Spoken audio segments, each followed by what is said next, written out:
Hello नमस्कार दोस्तों। जैसा कि हम लोगों ने इसके पहले एनसीईआरटी का अध्ययन किया था और हम लोग कालीबंगा लोथल जैसे अन्य नगरों में अग्निकुंड मिले हैं, यहाँ तक हम लोगों ने पढ़ा था। तो यहाँ से हम लोग शुरुआत करते हैं। एनसीईआरटी की अगर बात किया जाए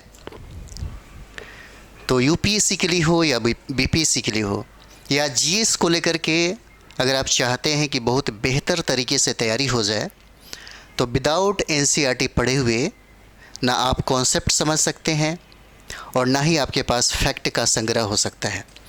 फैक्ट को ज़्यादा दिनों तक याद रखने के लिए आपके पास कॉन्सेप्ट का होना बहुत ज़रूरी है। कहा जाता है कि जब भी आप यूपीएससी के क्षेत्र में जाएं या किसी भी कमीशन के क्षेत्र में जाएं तो उससे पहले कम से कम अपने घरों पे 5 से 6 महीने तक एनसीईआरटी का अध्ययन करें और फिर उसके बाद आपका जर्निंग स्टार्ट होता है यूपीएससी की तरफ या बीपीएससी की तरफ या अदर स्टेट की तरफ होता है। एनसीईआरटी बहुत सारा चीज़ें सिखाता है और एनसीईआरटी पे जिसका पकड़ होता है वही लोग फाइट करते हैं। चांसेस उनका ज़्यादा होता है यूपीएससी फाइट करने का या बीपीएससी फाइट करने का या किसी भी कंपटीशन को फाइट करने का, क्योंकि यहाँ पे आपका मेंस का जो लेवल है, मेंस के प्रश्नों को समझने का जो समझिए कि एनालिसिस होता है, वो चीज़ें आपके पास यानी कि बौद्धिक क्षमता जो होती है आपकी बढ़ जाती है और यही चाहिए। तो चलिए हम लोग शुरुआत करते हैं। आप लोग देखते होंगे यहाँ पे कालीबंगा और लोथल जैसे अन्य नगरों में अग्निकुंड मिले हैं जहाँ संभवतः यज्ञ किए जाते होंगे।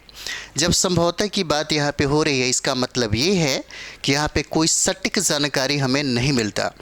सटीक जानकारी का एक कारण है क्योंकि यहाँ पे लिपि प्राप्त तो होती है लेकिन उसे पढ़ा नहीं जा सका।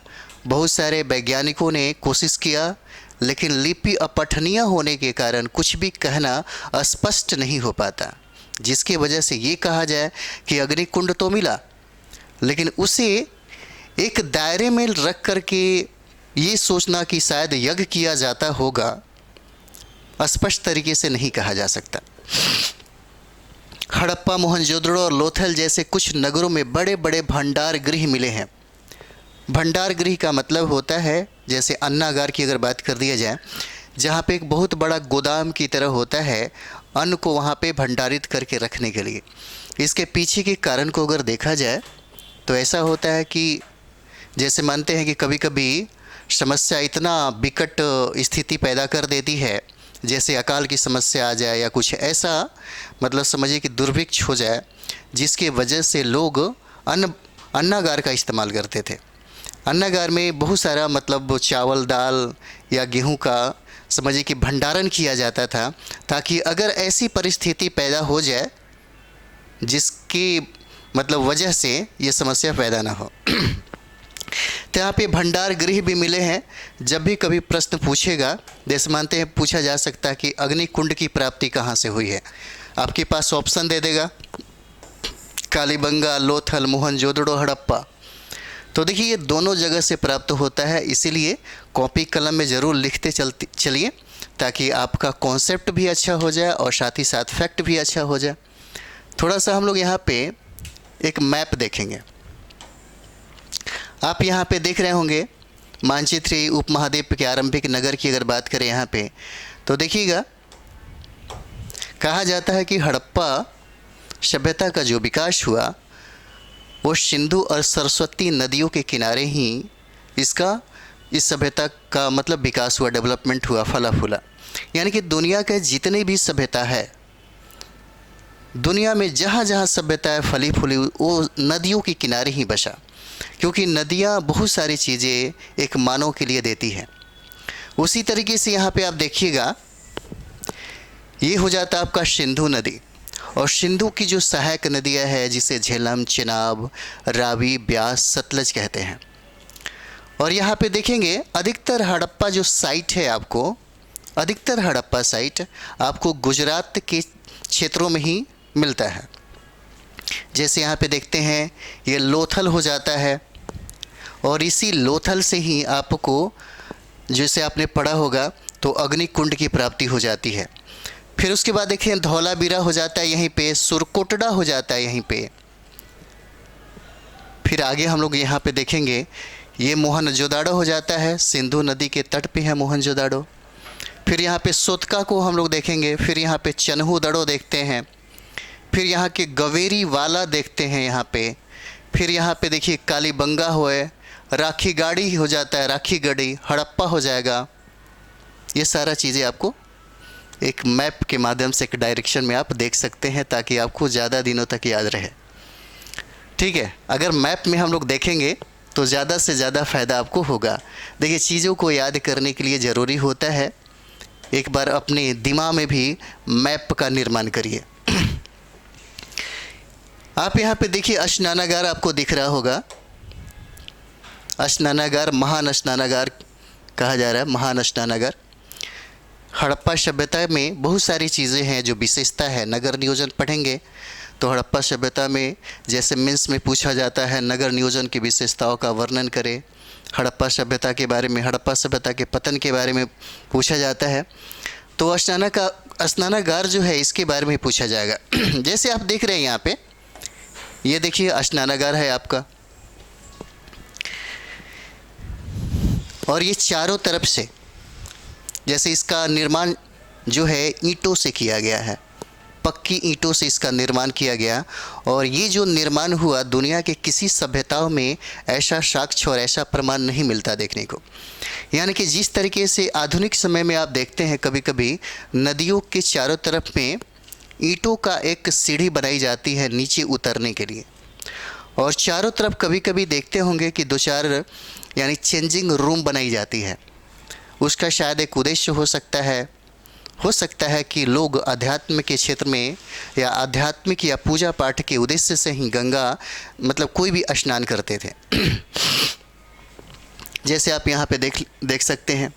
और सबसे विचित्र इसमें बात क्या है, जो सारे सभ्यताओं से और सारे तकनीकों से बिल्कुल अलग करता है, वो है आपका इससे पानी जो होता है, पानी एकदम नया पानी है, समझिए कि एकदम शुद्ध जो पानी होता है, वो पानी इसमें डालने का कुआं के माध्यम से एक व्यवस्था होता था, और इसमें एक मोरी बनाई जाती थी। जब समझिए कि लोग स्नान कर लेते थे तो उस पानी को, जो गंदा पानी हो जाता था, वो बह के नालियों में चला जाता था। इस तरीके से कहा जा सकता है कि यहाँ के जो लोग थे वो स्वच्छता पे बहुत ही ज़्यादा ध्यान देते थे। यानी कि साफ़ सफाई जो थी, साफ़ सफाई उस पे लोग ज़्यादा ध्यान देते थे। ठीक है, साफ़ सफाई जो थी उस पे लोग ज़्यादा ध्यान देते थे। चलिए आगे हम लोग देख लेते हैं। आगे यहाँ पे देखेंगे भवन, नाले और सड़कें। भवन, नाले और सड़कें इन नगरों के घर आमतौर पर 1 या 2 मंजिले होते थे। जैसे हड़प्पा सभ्यता में जब आप जाएंगे तो वहाँ पे कभी कभी क्या होता है कि 2 टीले मिलते हैं और कहीं पे आपको 3 टीले मिलते हैं। तो देखिएगा, पहला जो है कभी ऊपरी टीला और निचली टीला में, खास करके ऊपरी टीला में वो लोग रहते थे जो बहुत ही ज़्यादा पैसे वाले थे, अमीर थे, कुलीन वर्ग थे।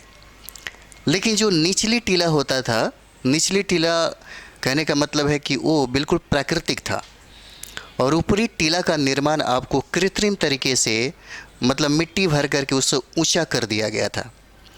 तो निचली टीला में जो लोग रहा करते थे वो सर्वहारा वर्ग के थे, जैसे मजदूर हो गए, हस्तकरघा वाले लोग हो गए, जो बहुत ही मतलब निम्न काम को करते थे। उस हिसाब से इसको बांट दिया गया। तो यहाँ पे देखा गया कि जिन लोगों ने घर का निर्माण किया, कभी कभी आपको 1 मंजिला मिलता है और कभी कभी आपको 2 मंजिला भी मकान मिलता है। तो उस समय की बात थी जिस समय समझिए कि पूरी दुनिया में इतना विकसित नहीं हुआ था, इतना विकास कभी भी किसी सभ्यता में नहीं देखा गया था। जिसमें इतना विकास हुआ वो आपका हड़प्पा सभ्यता हो जाता है। इसी में कहता है कि घर, इन नगरों के घर जो है आमतौर पर 1 या 2 मंजिले होते थे। घर के आंगन के चारों ओर कमरे बनाए जाते थे। जैसे आप देख सकते हैं, ये चारों तरफ आपको ये आंगन हो जाता है, इसके चारों तरफ आपको घर हो जाता है। घर के आंगन के, जैसे अभी भी आप देखते हैं पुराने घरों में जब जाएंगे, जो बहुत ही गांव में अगर मिलेगा पुराने घर, तो एक आंगन होता है और उसके चारों तरफ घर होते हैं और चारों तरफ घरों का जो गेट है वो बिल्कुल आंगन में ही खुलता है। इस तरीके से ऐसा ही वहाँ पे दिखाया गया। अधिकांश घरों में एक अलग स्नानागार होता था और कुछ घरों में कुएं भी होते थे। जैसे पुराने हम लोग देखे हैं, पुराने ज़माने में जब आप जाएंगे तो कभी कभी कोई आदमी अपने घरों के करीब में ही एक कुआं रखता था और वहीं पे स्नानागार का भी उनके पास प्रबंध देखने को मिलता था। तो कहीं ना कहीं ये सभ्यता किसी न किसी रूप में हमें सामने दिखाई दिया है और ये बहुत समय की बात है, बहुत प्राचीन बात है। तो अधिकांश घरों में एक अलग स्नानागार होता था और कुछ घरों में कुएं भी होते थे। यहाँ पे कहता है कई नगरों में ढके हुए नाले थे।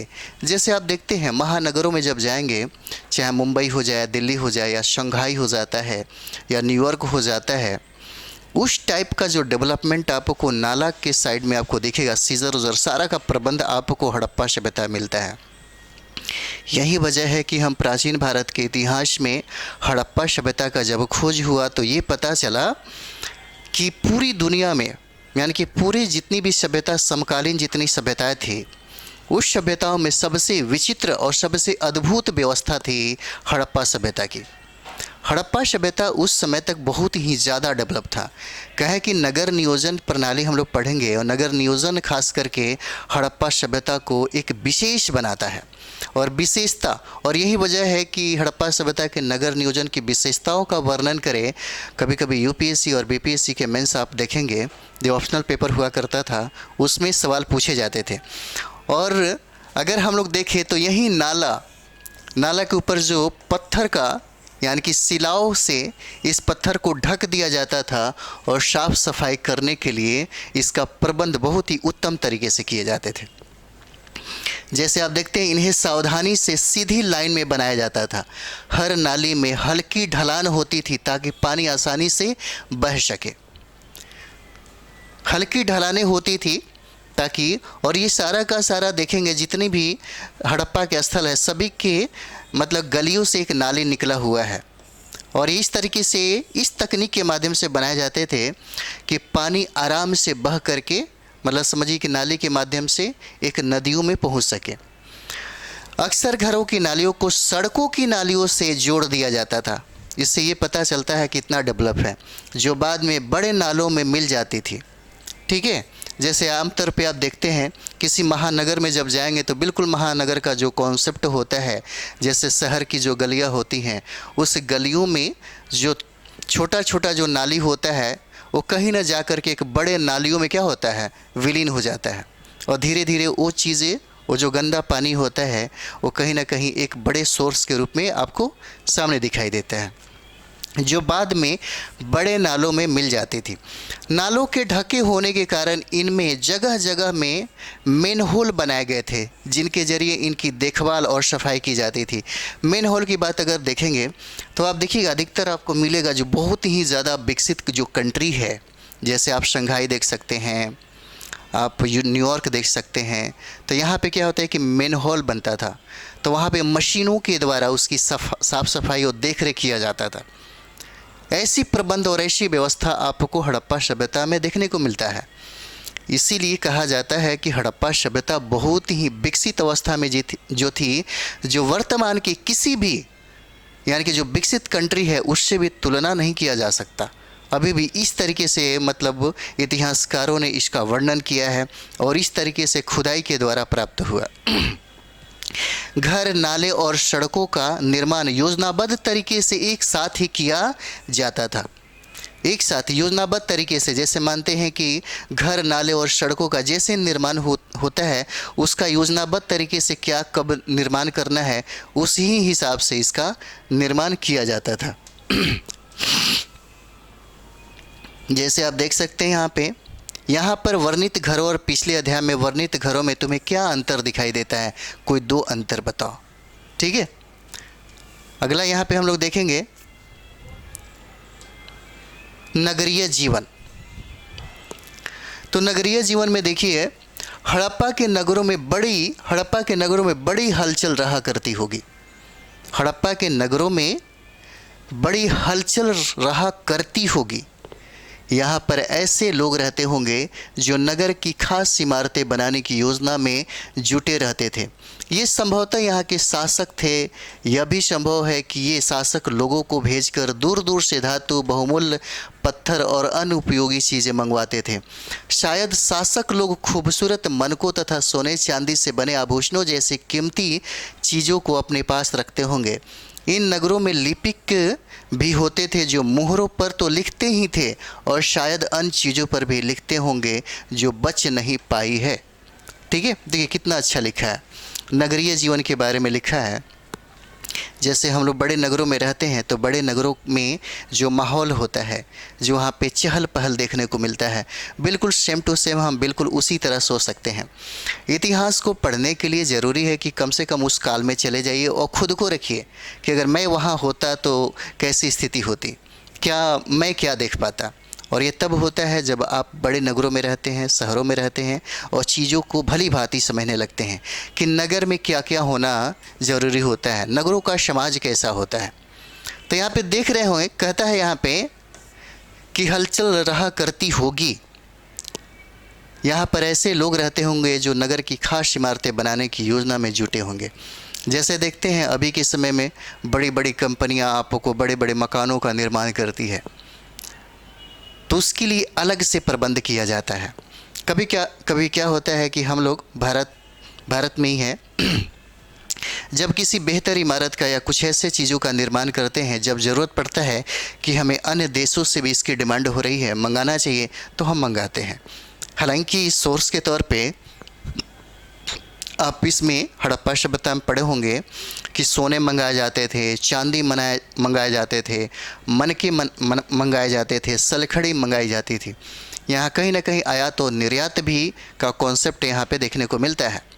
उसके बाद यहाँ पे एक वर्ग को दिखाया गया है जो बहुत ही उच्च वर्ग के जो लोग थे, जो क्या पसंद करते हैं। जैसे कभी कभी आप देखते हैं जब आपके पास पैसे हो जाता है तो आपका जो संसाधन है बढ़ जाता है। जैसे आप चाहें तो गर्मी के समय में आप कूलर लेते हैं, एसी लेते हैं, अपने घरों को एक बहुत ही खास डिज़ाइन में बनवाते हैं, आप अपने जीवन की जो शैली है उससे बदल देते हैं। इसी तरीके से यहाँ के जो अमीर वर्ग के जो लोग थे, यानी कि कुलीन वर्ग के जो लोग थे, उन्होंने अपने संसाधन को बढ़ाने के लिए बहुत सारे चीज़ों का निर्माण किया। और साथ ही साथ यहाँ पे दो वर्ग भी हम लोग देखते हैं। एक हो जाता है कुलीन वर्ग हो जाते हैं जो बहुत ही अमीर थे, वणिक थे, व्यापारी थे, और दूसरे वो लोग हो जाते हैं जो मजदूरी का काम करते थे।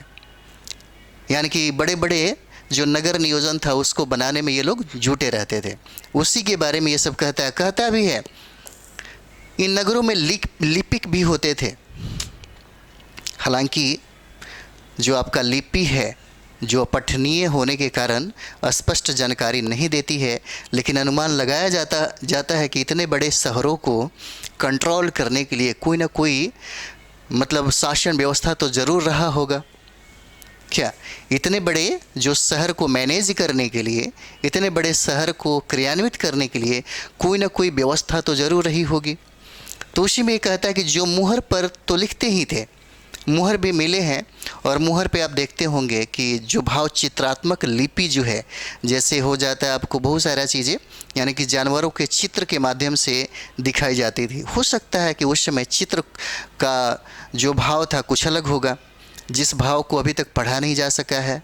और सिर्फ आपको ये समझिए कि लिखते ही थे, शायद अन्य चीज़ों पर भी लिखते होंगे जो अभी तक मतलब हड़प्पा में बच नहीं पाई है। इनके अलावा नगरों में शिल्पकार स्त्री पुरुष भी रहते थे। जैसे हम लोग देखते हैं अभी भी वर्तमान में अगर देखा जाए तो जो शिल्पकार होते हैं, जो चीज़ों को बनाते हैं, जो नक्काशी करते हैं, जो चित्रकारी करते हैं, या बहुत सारा कुटीर उद्योग में आप देखते होंगे उसमें पुरुष और स्त्री दोनों समान रूप से काम करते हैं। तो उस समय ये भी कहा जा रहा है कि उस समय ये दोनों साथ मिलकर काम करते होंगे या दोनों के पास इसकी जानकारी होगी। जो अपने घरों या किसी उद्योग स्थल पर तरह तरह की चीज़ें बनाते होंगे। ठीक है, तरह तरह की चीज़ें क्या करते होंगे, बनाते होंगे। यहाँ पे देखते हैं आगे, लोग लंबी यात्राएं भी करते थे और वहाँ से उपयोगी वस्तुएं लाते थे और साथ ही लाते थे। जैसे आप देखे होंगे, अगर हड़प्पा सभ्यता में ये सब चीज़ें हम जानने की कोशिश करेंगे कि बहुत सारे सामान जब आया करते थे, हड़प्पा वासी जब कहीं दूर चले जाए और दूर से जो वस्तुओं को लेकर के आते थे तो वो किन साधनों का उपयोग करते थे। जैसे आप कभी कभी देखेंगे इक्का गाड़ी भी आपको हड़प्पा सभ्यता से मिला है। इसका मतलब ये है कि वहाँ पे साधनों को, यानी कि समझिए कि कुछ वस्तुओं को लाद करके लेकर के आने के लिए कुछ न कुछ ऐसा साधन रहा होगा क्या। तो वही कहा जाता है कि उस समय जैसे आप भी देख सकते हैं कि बहुत ऐसे लोग हैं जो अपने राज्यों से दूसरे राज्यों में जाते हैं, अपने देश से दूसरे देशों में जाते हैं, कुछ वस्तुओं कभी कभी साथ में लेकर के आते थे।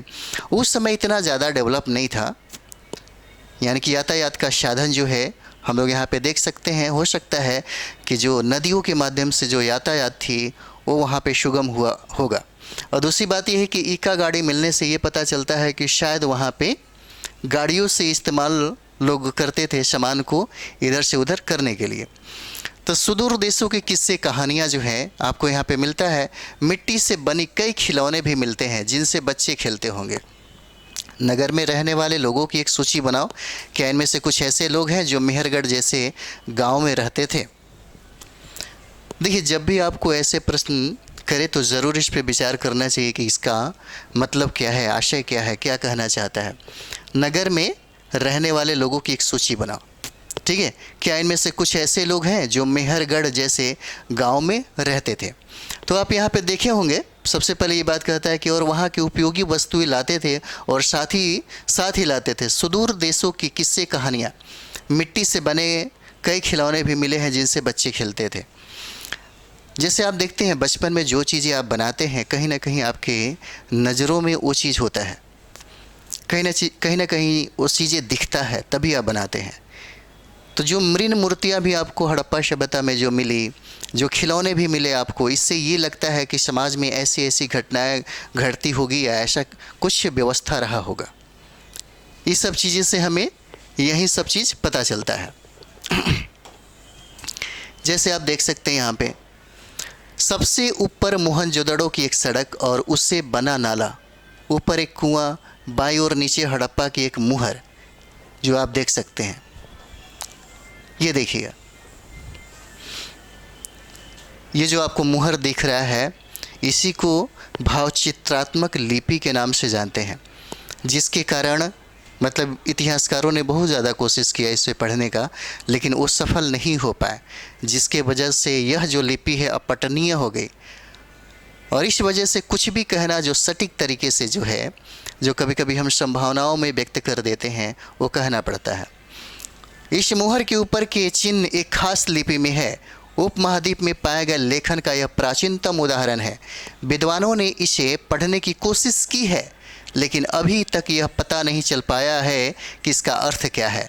दाईं और नीचे पक्की मिट्टी में खिलौने भी आपको मिलते हैं, जैसे खिलौने भी आप यहाँ पे देख रहे होंगे।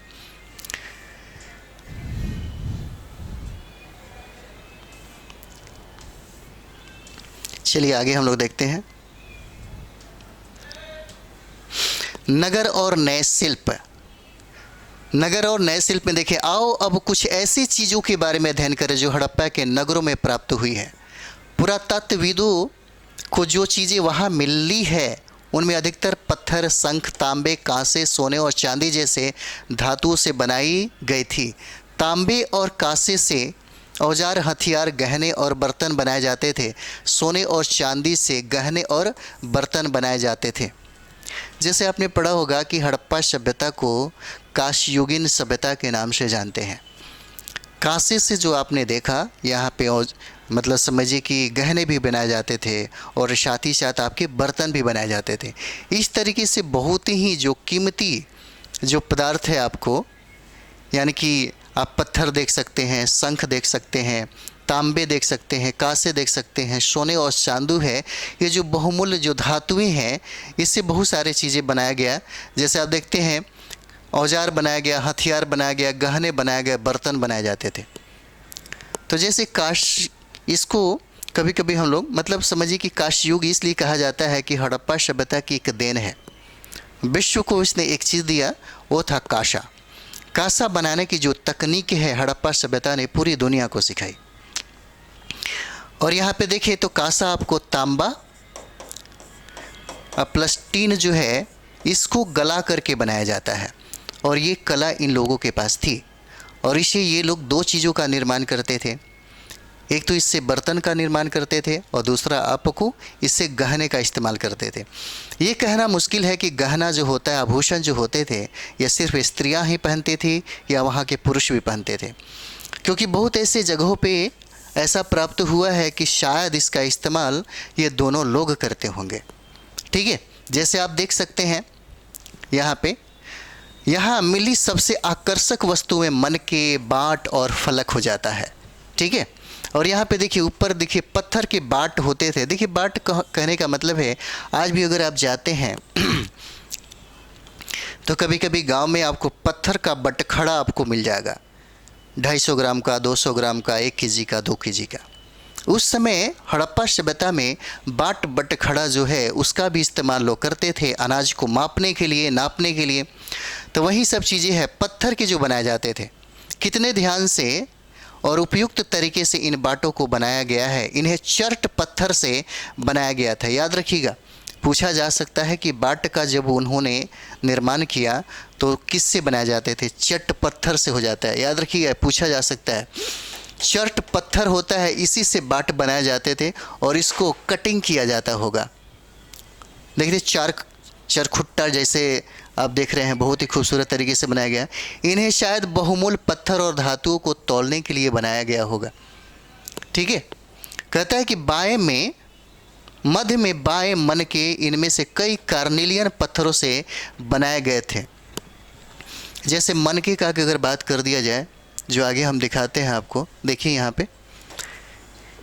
पे देखिए, ये जो आपके मनके बनाए जाते होंगे इसका निर्माण कार्नेलियन पत्थर से किया जाता है। और याद रखिएगा इसका नाम है कार्नेलियन पत्थर। ठीक है, ये है कार्नेलियन पत्थरों से इसको बनाए जाते थे। पत्थरों को काट और तराश कर मनके बनाए गए। इनके बीच छेद किए गए थे ताकि धागा डालकर माला बनाई जाए। आप देख सकते हैं कितना खूबसूरत तरीके से इसका निर्माण किया गया है। ठीक है, पूछा जा सकता है कि किन पत्थरों से इसका निर्माण हुआ, तो आप बताइए कार्नेलियन पत्थरों से इसको बनाए जाते थे। और जो बाट का निर्माण हुआ वो चट पत्थर से हुआ। चट पत्थर से आपके पास इतने फैक्ट मिलते चले जाएंगे। ठीक है, यही सब सवाल आपसे पूछे जाएंगे। और मध्य में जो दाएं पत्थर के धारदार जो फलक है, जिसे आप देख सकते हैं, ये हो जाता है। ठीक है, तब यहाँ मिली सबसे आकर्षक वस्तुएं मनके, बाट और फलक हो जाते हैं। देखिए हड़प्पा सभ्यता के लोग पत्थर की मुहरें बनाते थे। ठीक है, हड़प्पा सभ्यता के लोग मुहरें बनाते थे। किसका? पत्थर का। इन आयताकार मुहरों पर सामान्यतः जानवरों के चित्र मिलते हैं। हड़प्पा सभ्यता के लोग काले रंग से डिजाइन किए हुए खूबसूरत लाल मिट्टी के बर्तन बनाते थे। ठीक है, ये पूछा गया प्रश्न है आपसे। एक बार और देखिए, हड़प्पा सभ्यता के लोग पत्थर की मुहरें बनाते थे और मुहरों की प्राप्ति हुई है। और अधिकतर मुहरें आपको सेलखड़ी से प्राप्त हुआ है, ये भी याद रखिएगा। अधिकतर मुहरें आपको सेलखड़ी का प्राप्त हुआ है, इसे भी याद रखिएगा। देखिए, और कहा जाता है कि इन आयताकार मुहरों पर सामान्यतः जानवरों के चित्र थे। और जानवरों के चित्र का मतलब वहाँ पे कुछ न कुछ इंगित किया जाता होगा, कुछ न कुछ उसका मतलब होता होगा। और यही वजह होता है कि मुहरों पर बहुत सारे ऐसे जानवरों का चित्र मिले हैं और ये शायद लिपि रहा होगा, और जिसके वजह से इसे पढ़ने में बहुत ही ज़्यादा मुश्किल अभी भी जो वैज्ञानिक है उनको हो रही है। ये कहा जा रहा है कि हड़प्पा सभ्यता के लोग काले रंग से डिजाइन किए हुए खूबसूरत, जैसे मानते हैं कि आप देखेंगे जब यहाँ पे जो बर्तन बनाए जाते थे तो ये क्या हो जाते थे, अगर इसको आग में अगर पकाते हैं तो रेड हो जाएगा, या इसको कलई किया जाता था। ठीक है, और इस पे कलर भी डिजाइन किए जाते थे आपको ब्लैक कलर का, समझे, ब्लैक कलर का इसको डिजाइन भी किया जाता था। यही आपको यहाँ पे कह रहा है। आगे थोड़ा सा देखते हैं। देखिए यहाँ पे नीचे दाएं जो है कढ़ाईदार वस्त्र, एक महत्वपूर्ण व्यक्ति की पत्थर से बनी मूर्ति जो मोहनजोदड़ो से मिली थी, उससे उसे कढ़ाईदार वस्त्र पहने दिखाया गया है। ये बहुत इंपॉर्टेंट आपके लिए होता है। जैसे मोहनजोदड़ो में आप देखेंगे तो मोहनजोदड़ो से ही और एक चीज़ और भी देखेंगे, जैसे वस्त्रों का निर्माण अगर देखेंगे तो वस्त्र 3 प्रकार के होते थे यहाँ पे, और हड़प्पा सभ्यता की एक देन है। अगर कपास की पहली बार अगर जानकारी आपको कहीं मिलती है तो हड़प्पा सभ्यता से ही मिलती है, और कपास का उत्पादन भी आपको हड़प्पा सभ्यता के लोग करते थे। और हड़प्पा सभ्यता के लोगों ने सूती वस्त्र का भी निर्माण करना सीख लिया था, जिसकी अगर आप देखेंगे बहुत ऐसे सोर्स है जहाँ से आपको प्राप्त होता है। जैसे मोहनजोदड़ो में वस्त्र का कढ़ाईदार जो वस्त्र है आपको वहाँ से मिला है, उस तरह में सूती वस्त्र का और कहीं कहीं आपको ऊनी वस्त्रों का भी समझिए कि लिपटा हुआ दिखाने की कोशिश किया गया है, और आपको मिला भी है यहाँ से। देखते हैं हड़प्पा सभ्यता के लोग पत्थर की मुहरें बनाते थे। हम लोगों ने इसको कर लिया। अध्याय 2 में तुमने जिन लोग गाँवों के बारे में पढ़ा, क्या वहाँ भी धातु का उपयोग होता था? क्या वे पत्थर के बाट बनाते थे? आप जब भी आप पढ़िए एनसीईआरटी, तो जब भी कभी ऐसे सवाल आते हैं आपसे, तो ज़रूर इसको कम से कम आप अपने कॉपी में लिखने की कोशिश करिए, क्योंकि आपने एक अध्याय पढ़ा। अध्याय पढ़ने के बाद जितने भी इसमें क्वेश्चन यानी कि जो मेंस टाइप से पूछा गया है, या बीच बीच में आपसे एक लॉजिकल प्रश्न किया जाता है ताकि आप उसे लिख सकें। एनसीईआरटी में सबसे खास बात क्या होता है कि जब भी आप पढ़ते हैं तो आपका 2 नज़रिया जो है वो साथ में चलना चाहिए। एक तो है एनालिसिस आपका होते चला जाएगा, क्योंकि बहुत सारा चीज़ें हैं, बहुत सारी कहानियाँ हैं जो यहाँ पे कोशिश किया जाता है समझने समझाने का। किताब खुद आपको समझाती है।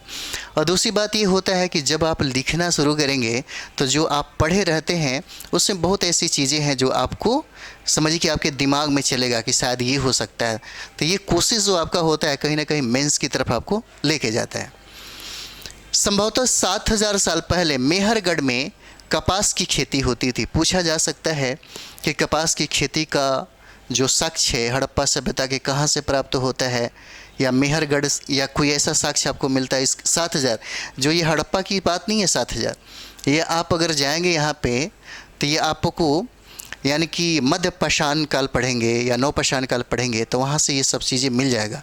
तो हालांकि अगर देखेंगे जो स्टोन एज जो आप पढ़ते हैं उसी जगह से ही इसका उद्भव आपको, इसका प्रारंभ आपको देखने को मिलता है। तो देखिए 7000 साल पहले मेहरगढ़ में कपास की खेती होती थी। मोहनजोदड़ो से कपड़े के टुकड़ों के अवशेष, चांदी के एक फूलदान के ढक्कन तथा कुछ अन्य तांबे की वस्तुओं से चिपके हुए मिले हैं। ठीक है, तो हड़प्पा सभ्यता जो आपका होता है बहुत इंपॉर्टेंट हो जाता है।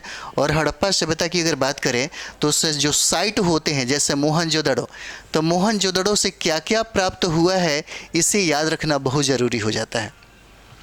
जैसे यहाँ पे देखें कपड़े के टुकड़े के जो अवशेष है वो प्राप्त होता है चांदी के एक फूलदान के ढक्कन के रूप तौर पे, और कुछ अन्य तांबे की वस्तुओं से चिपके हुए मिले हैं। पक्की मिट्टी तथा फ्यांस से बनी तकलिया सूत कताई का संकेत देती है।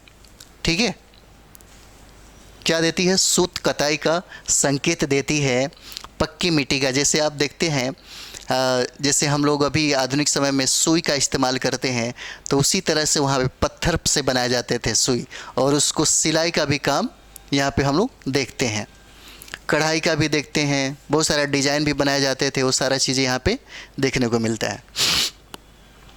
इनमें से अधिकांश वस्तुओं का निर्माण विशेषज्ञों ने किया था। विशेषज्ञ उसे कहते हैं जो किसी खास चीज़ को बनाने के लिए खास प्रशिक्षण लेता है, जैसे पत्थर तराशना, मनके चमकाना, फिर मोहरों पर पच्चीकारी करना आदि। ठीक है, उसके बाद देखिए कहता है यहाँ पे पृष्ठ 28 पर देखिए, चित्र देखो कि मूर्ति का चेहरा कितने आकर्षक ढंग से बनाया गया और उसकी दाढ़ी कितनी अच्छी तरह दर्शाई गई है। यह किसी विशेषज्ञ मूर्तिकार का ही काम हो सकता है। ये भी बात सही है। जैसे आप देखते होंगे जहाँ भी स्टेचू बनाए जाते हैं, जैसे आप देखे होंगे गुजरात में सरदार वल्लभ भाई पटेल का बनाया गया, आपको अमेरिका में डॉक्टर बी.आर. अम्बेडकर का बनाया गया। तो जो विशेषज्ञता थी, जो मूर्तिकार थे, जो विशेषज्ञ थे, वही लोग इस मूर्तियों का निर्माण करने के लिए बुलाए जाते हैं और उन्हीं लोगों का ही योगदान सबसे ज़्यादा होता है कि वो लोग कितने अच्छे तरीके से भाव भंगिमा जो है दिखाने की कोशिश करते हैं, क्योंकि वो लोग विशेषज्ञता हासिल करते हैं। उनका भी एक प्रैक्टिस होता है, उनका भी एक बार बार रिवाइज होता है, जिसके वजह से वो लोग करते हैं। और यही सब चीज़ें आपको हड़प्पा सभ्यता में मूर्ति बनाने वाले जो कलाकार थे उनमें ये सब चीज़ें दिखता है। और यही कहा जाता है, शायद अभी भी आप देखते होंगे, जैसे आर्ट को लेकर के आप जाएंगे तो यूनिवर्सिटी है हमारे भारत में, वहाँ पे हर चीज़ें सिखाई जाती है। यहाँ तक कुटीर उद्योग से संबंधित आप देखेंगे तो वहाँ भी आपको यूनिवर्सिटी है जो आपको सिखाता है विशेषज्ञता, यानी कि विशेष आपको बनाता है, यानी कि उस क्षेत्र में जिस काम को आप करना चाहते हैं उस काम के लिए विशेषज्ञता हासिल आप कर सकते हैं। क्योंकि इसको करने के लिए कम से कम आपको विशेषज्ञ होना बहुत ज़रूरी है, तभी सारे भाव भंगिमाओं का मतलब समझिए कि वो जो भाव है उस मूर्तियों में दिखेगा। और यही सब चीज़ें हैं। और कहता है कि दाढ़ी कितनी अच्छी तरह दर्शाई गई, यह किसी विशेष मूर्तिकार का ही काम हो सकता है। जैसे आज भी देखते हैं हम लोग, एकदम स्पष्ट ऐसा लगता है कि मतलब जिस व्यक्ति का फ़ोटो, मतलब जिस व्यक्ति का स्टैचू बनाया जाता है एकदम हू बहु एकदम स्पष्ट दिखाई देता है। इतने विशेषज्ञ, इतने कौशल तरीके से बनाए जाते हैं। हर व्यक्ति विशेषज्ञ नहीं हो सकता था। हमें यह पता नहीं है कि क्या सिर्फ पुरुष ही ऐसे कामों में प्रशिक्षण हासिल करते थे या फिर केवल महिलाएं ही। शायद कुछ महिलाएं और पुरुष दोनों ही इस काम में दक्ष थे। जैसे कभी कभी यहाँ पे एक सटीक जो जानकारी है वो नहीं मिल पाता, लेकिन यहाँ पे अनुमान लगाया जाता होगा। जैसे आज भी वर्तमान में देखते हैं कि जितना विशेषज्ञ पुरुष है उतना ही विशेषज्ञ महिलाएं भी हैं। विशेषज्ञता जो है, जो किसी भी क्षेत्र में, खास करके कला के क्षेत्र में अगर देखा जाए तो बढ़ चढ़ के हिस्सा महिलाएं ही ली हैं, क्योंकि महिलाओं ने बहुत सारे ऐसे मतलब क्षेत्र में डिजाइन किया है जो काबिले तारीफ़ हो जाता है, और वो सब चीज़ें कहीं ना कहीं उनके संस्कृति में पाया जाता है।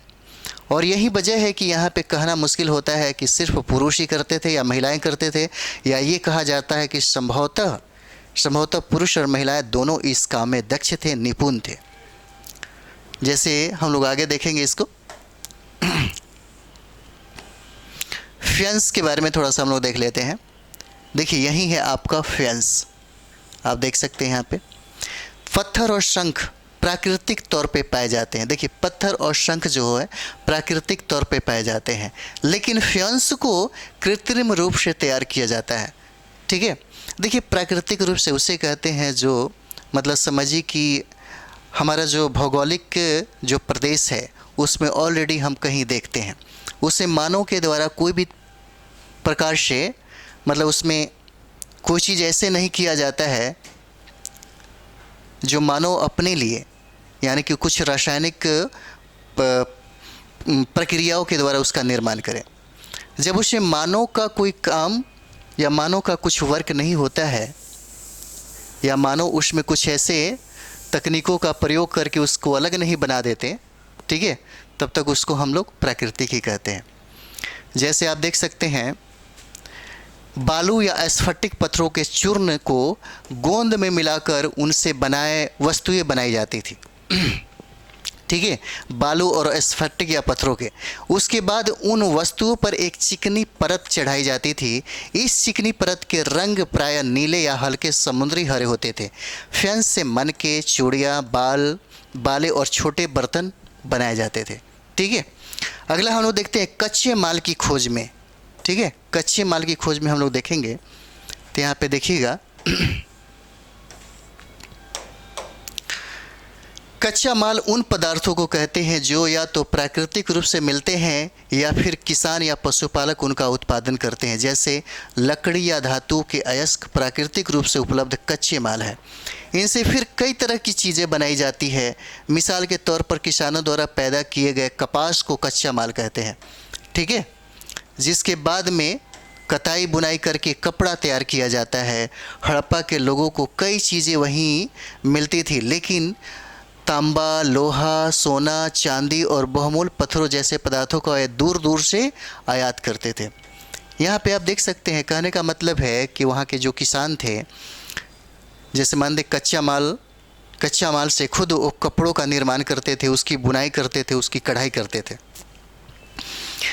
लेकिन हड़प्पा सभ्यताओं में सोने, चांदी, जो मनके वगैरह होते थे, वो खुद से उसका उत्पादन नहीं कर सकते थे, और जिसकी वजह से उनको क्या करना होता था, दूर दूर से उसको मंगाते थे। पूछा जाता है ये सवाल कि सोना कहाँ से मंगाए जाते थे, टीन कहाँ से मंगाए जाते थे, चांदी कहाँ से मंगाए जाते थे। ये सारा चीज़ें आपको मिलेगा, उसे ज़रूर याद रखिएगा। अगला देखेंगे हम लोग इसी में, हड़प्पा के लोग तांबे का आयात संभवतः आज के राजस्थान से करते थे। जैसे यहाँ पे फैक्ट मिल गया, तांबे का आयात कहाँ से होता था, तो राजस्थान की खेतड़ी आज भी बहुत ही प्रसिद्ध है, आज भी बहुत ज़्यादा प्रसिद्ध है। किसके लिए? तांबे के लिए। तो आप ज़रूर इसे याद रखेंगे कि तांबे का आयात हड़प्पा के लोग कहाँ से करते थे, तो ये हो जाता आपका राजस्थान।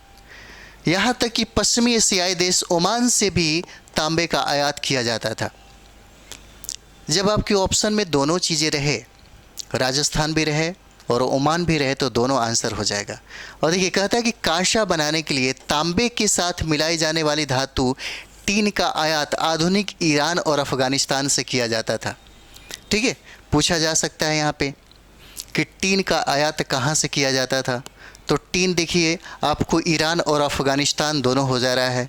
ईरान और अफ़गानिस्तान दोनों से टीन का आयात किया जाता था हड़प्पा सभ्यता के लोगों के द्वारा। यानी कि हड़प्पा में तांबे का आयात कहाँ से होता था, तो राजस्थान हो जाता है। यहाँ पे कहता है कि यहाँ तक कि पश्चिमी एशियाई देश यानी कि ओमान से भी आपको तांबे का आयात किया जाता था। अगला कहता है कि कांसा बनाने के लिए, जैसे हड़प्पा सभ्यता के लोग कांसा बनाते थे, और कांसा बनाने के लिए दो धातुओं की ज़रूरत होती थी, एक था तांबा और दूसरा था टीन। तो तांबा आप देख लिए, तांबा लोग राजस्थान से मंगाते थे या ओमान से मंगाते थे। जब टीन की बारी आती है तो टीन आप देखते होंगे ये ईरान हो जाता है, और दूसरा आपका अफ़गानिस्तान से ये लोग मंगाते थे। सोने का आयात आधुनिक कर्नाटक, ठीक है, जैसे सोने का जो आयात ये लोग करते थे, कहाँ से करते थे, तो ये हो जाएगा आपको कर्नाटक से ये लोग करते थे। और कहता है कि बहुमूल्य पत्थर का आयात आपको गुजरात, ईरान और अफ़गानिस्तान से किया जाता था। इस तरीके से आपको ये भी फैक्ट को कॉपी में लिख लेना है, ताकि जब भी प्रश्न पूछे आप उसे बना सके। तो यहाँ पे हम लोगों ने देखा कि तांबे का आयात किया जाता था, सोने का आयात किया जाता था, चांदी का आयात किया जाता था, टीन का आयात किया जाता था। कहाँ कहाँ से किया जाता था आप देख सकते हैं, अफ़गानिस्तान भी होता है, ओमान भी होता है, ईरान भी होता है, ठीक है, राजस्थान भी है, आपको दक्षिण भारत भी है। तो इस तरीके से आप लोग कॉपी में इसको लिखते चलिए। चीज़ों को एक जगह से दूसरी जगह कैसे ले जाया जाता था, जैसे मानते हैं कि आप इसे इक्का गाड़ी को आप देख रहे हैं, इससे ये पता चलता है कि यहाँ के लोग सामान को ढोने के लिए, एक जगह से दूसरी जगह ले जाने के लिए उस समय गाड़ी जो होती थी उसका इस्तेमाल करते होंगे। जैसे ये खिलौना प्राप्त होता है, इससे अंदाज़ा लगाया जा सकता है। ठीक है, इन चित्रों को देखो, एक खिलौना है और दूसरी एक मुहर है। ठीक है, ये जो आप देख रहे हैं ये मुहर हो जाता है, मुहर हो जाता है। जैसे आप कभी कभी देखते हैं, एक फिल्म है, ज़रूर आप देखिएगा, मोहनजोदाड़ो जब आप देखेंगे तो हड़प्पा सभ्यता के कुछ चीज़ें आपको उसमें दिखाई देता है। देखना चाहिए, ऐतिहासिक दृष्टिकोण से आप देखेंगे तो ज़्यादा फ़ायदा होगा, है ना। हड़प्पा सभ्यता के चीज़ों को समझने के लिए उसमें बहुत ही मतलब समझिए कि अच्छा दिखाया गया है, क्योंकि जिस गाड़ियों का इस्तेमाल उसमें दिखाया गया है, हालांकि बैल के द्वारा एक जो इक्का गाड़ी है उसको दिखाया गया वहाँ पे। कुछ लोग उसको, जैसे आप देखते हैं यहाँ पे ये देख रहे हैं कुछ लोग इसको हाथ में पकड़ करके, दो चार लोग, और पीछे से धक्का देते हुए सामान को आगे की तरफ ले जाते हैं। चलिए आगे देखते हैं हम लोग।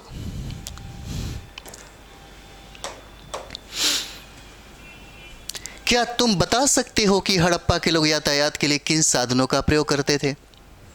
ठीक है, नेक्स्ट, पिछले अध्यायों में क्या तुमको पहिए वाले वाहनों की जानकारी दी गई है? बच्चों का खिलौना हल। आज हल चलाने वाले ज़्यादातर किसान पुरुष होते हैं। हमें ज्ञात नहीं है कि क्या हड़प्पा में भी यही प्रथा थी। ठीक है, तो ये सब चीज़ें जो है आपके दिमाग का उपज हो जाता है अगर आप इसको समझते हैं अच्छे तरीके से। अगर आप हड़प्पा सभ्यता को समझने में जो एनसीईआरटी जिस तरीके से आपको सिखा रहा है, अगर आप समझ करके एक बार पढ़ लिए, अध्ययन कर लिए, उसके बाद कोशिश करिए इसे लिखा जा सके। अगर आप लिखते हैं तो आपकी बौद्धिक क्षमता और साथ ही साथ सब्जेक्ट के प्रति आपकी रुझान और आपकी समझ को यहाँ पे दर्शाएगा। नगरों में रहने वालों के लिए भोजन। लोग नगरों के अलावा गाँव में भी रहते थे। लोग नगरों के अलावा गाँव में भी रहते थे। जैसे हम भारत में देखते हैं, नगर में अलग चीज़ हो जाता है, और अधिकतर जो लोग हैं, जो अधिकतर जनसंख्या है, आपको गाँव में ही बसती है। तो यहाँ पे कहता है कि लोग नगरों के अलावा गाँव में भी रहते थे। वे अनाज उगाते थे और जानवर पालते थे। किसान और चरवाहे ही शहरों में रहने वाले शासकों, लेखकों और दस्तकारों को खाने के सामान देते थे। पौधों के अवशेषों से पता चलता है कि हड़प्पा के लोग गेहूं, जौ, दाल, मटर, धान, तिल और सरसों उगाते थे।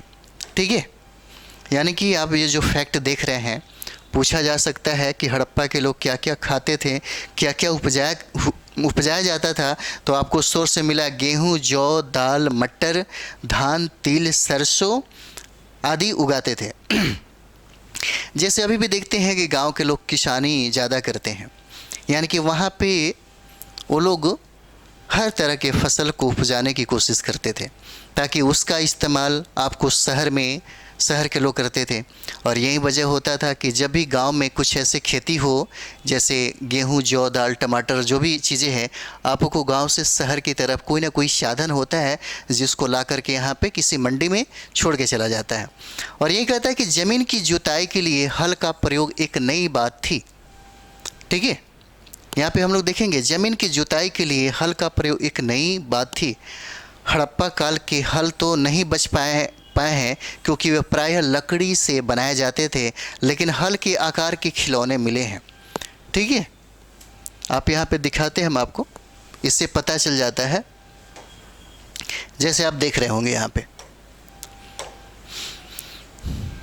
ये जो खिलौना जो मिला है, इससे ये पता चलता है कि वहाँ पे जो खेती होती थी उसमें हल का इस्तेमाल बहुत ही ज़्यादा लोग करते होंगे, क्योंकि प्रमाण जो है, जो साक्ष्य वो मिला नहीं है, लेकिन हल जैसा एक जो खिलौना है वो यहाँ से प्राप्त हुआ है।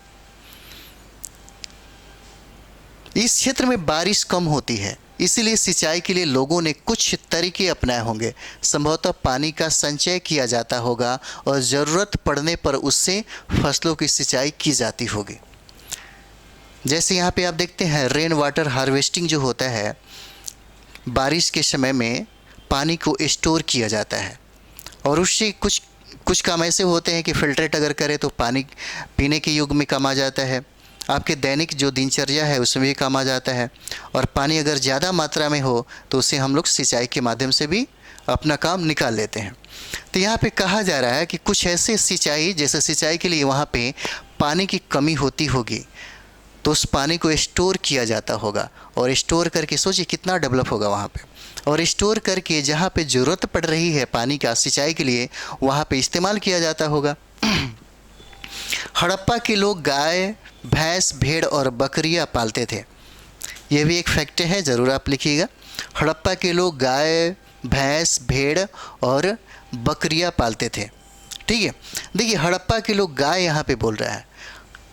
जैसे आप देखिएगा अधिकतर आपको मिलेगा कि वहाँ पे हड़प्पा सभ्यता के जो लोग थे, यानी कि हड़प्पा सभ्यता में गाय की प्राप्ति नहीं होती है, लेकिन यहाँ पे इसलिए दिखाया जा रहा है कि देखिएगा अधिकतर मृण मूर्तियाँ जो मूली है वो कुबड़ वाला साड़ का मिला है। तो साड़ की प्राप्ति से ये पता चलता है कि गाय रही होगी, ठीक है, तभी तो साढ़ की प्राप्ति हुआ। तो कभी कभी ऐसे भी प्रश्न पूछे जाते हैं जो आपको एनसीईआरटी का, ये जो एनसीईआरटी आप पढ़ रहे हैं इसमें आपको लिखा हुआ है, गाय भैंस भेड़ बकरियां पालते थे, बस्तियों के आसपास तालाब और चारागाह होते थे। जैसे बस्तियों के आसपास अगर देखेंगे तो जो जानवर आप पालते हैं दूध के लिए या मांस के लिए, जो भी आप पालते होंगे, उसके लिए बस्तियों के आसपास तालाब होता होगा ताकि जानवर उससे पानी पी सके, और चारागाह बहुत ही बड़े बड़े होते होंगे ताकि जानवर वहाँ पे अपना मतलब चारागाह की जो चारा है उसका इस्तेमाल करते होंगे। लेकिन सूखे महीने में मवेशियों के झुंडों का चारा पानी की तलाश में दूर दूर तक ये लोग क्या करते होंगे, दूर दूर तक जाते होंगे। जैसे आप हल आप लोगों ने देखा। नेक्स्ट हम लोग यहाँ पे देखते हैं, ले जाया जाता था। वे बेर जैसे फलों को, वे बेर जैसे फलों को इकट्ठा करते थे, मछलियाँ पकड़ते थे और हिरन जैसे जानवरों का शिकार भी करते थे। जैसे हम लोग यहाँ पे देख रहे होंगे, जैसे अपने जानवरों को जब कभी कभी पानी सूख जाया करती थी, वहाँ के चारे ख़त्म हो जाते थे, तो जानवरों को सुदूर जगहों पर ले जाया जाता होगा जहाँ पे उस जानवरों को खाने पीने की सारी सुविधाएं प्राप्त हो सके। उसके बाद वे वहाँ पे बेर जो फल होता है उसको इकट्ठा करते थे, और इकट्ठा करने के बाद वहाँ पे मछलियाँ पकड़ी जाती थी, और मछलियों का भी वो लोग समझिए कि अपने भोजन में इस्तेमाल करते थे, इससे ये पता चलता है। और हिरन जैसे जानवरों का भी शिकार करते थे। मछली पकड़ना, हिरनों का शिकार करना, ये दिखाता है कि लोग वहाँ पे शिकार करके भी यानी कि समझिए कि अपना भरण पोषण करते थे। ठीक है, अगला हम लोग गुजरात में हड़प्पा कालीन नगर का सूक्ष्म जो निरीक्षण है, हम लोग इसके छोटे से ब्रेक के बाद हम लोग शुरू करते हैं, क्योंकि ये काफ़ी लंबा वीडियो हो गया है।